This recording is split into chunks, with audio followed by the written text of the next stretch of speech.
Assalamualaikum warahmatullahi wabarakatuh. Selamat pagi teman-teman semua. Perkenalkan, nama saya Safira Puspitasari. Hari ini saya akan membahas topik yang sering kita alami tapi kadang kita tuh nggak sadar, yaitu tentang budaya organisasi dan pengaruhnya terhadap kinerja organisasi. Materinya santai, tapi penting banget, terutama kalau kita nanti bekerja di perusahaan atau organisasi apapun. Yuk kita simak baik-baik.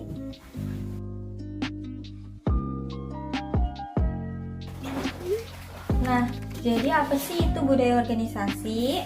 Jadi, budaya organisasi itu bisa dibilang kayak kepribadian dari sebuah organisasi.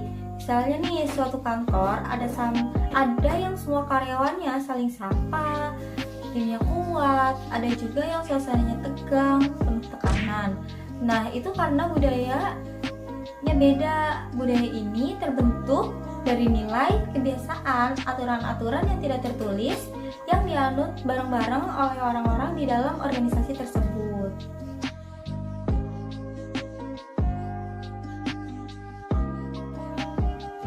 Nah teman-teman, sekarang kita coba bayangin, misalnya nih kalian kerja di dua kantor yang berbeda. Kita bandingin ya. Yang pertama, kantor A, bosnya tuh terbuka, sering ngajak diskusi, karyawannya saling dukung, ada budaya tepat waktu, dan semua orang patuh. Kalau kita ada ide baru, langsung didengarkan. Kira-kira enak gak ya kerja di tempat seperti itu? Pasti akan lebih enak dan nyaman, dan karyawannya lebih terbuka. Nah, itu contoh dari budaya organisasi yang positif dan mendukung kinerja. Dan ada juga kantor B, yaitu atasannya suka marah-marah tapi gak jelas, karyawannya sering menjatuhkan, gak ada aturan jelas, jalan sendiri-sendiri, ide karyawan yang sering diabaikan. Kalau kita di kantor seperti ini, kira-kira produktif nggak ya? Pasti enggak ya, karena budayanya bikin kerja jadi nggak nyaman dan nggak efektif.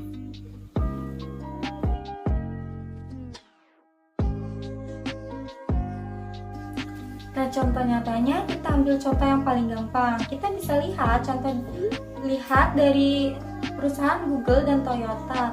Google punya budaya yang inovatif, karyawannya yang diberi kebebasan untuk berkreasi. Bahkan ada waktu khusus untuk membuat ekspor ide sendiri. Ini membuat Google terus berkembang. Lalu ada perusahaan Toyota terkenal dengan budaya Kaizen-nya, yaitu perbaikan secara terus-menerus. Hasilnya, kinerja mereka konsisten, bagus, dan efisien. Nah, apa sih dampak positif budaya yang kuat?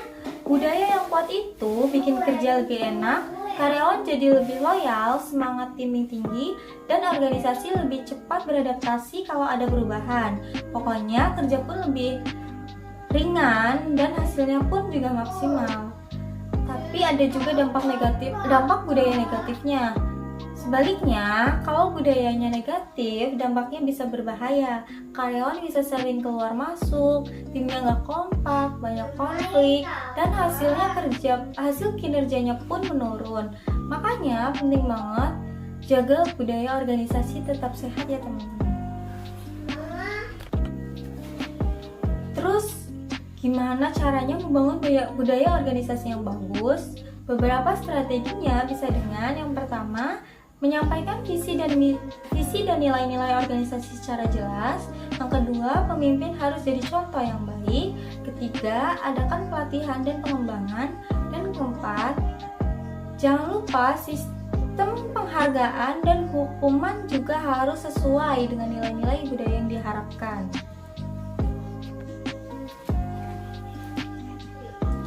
Jadi kesimpulannya, budaya organisasi itu ibarat nyawa dari organisasi itu sendiri. Dia nggak kelihatan, tapi sangat terasa dampaknya. Budaya yang positif akan mendorong organisasi untuk terus maju dan sukses dalam mencapai visinya. Sebaliknya, budaya yang salah bisa membuat organisasi jalan di tempat atau bahkan mundur.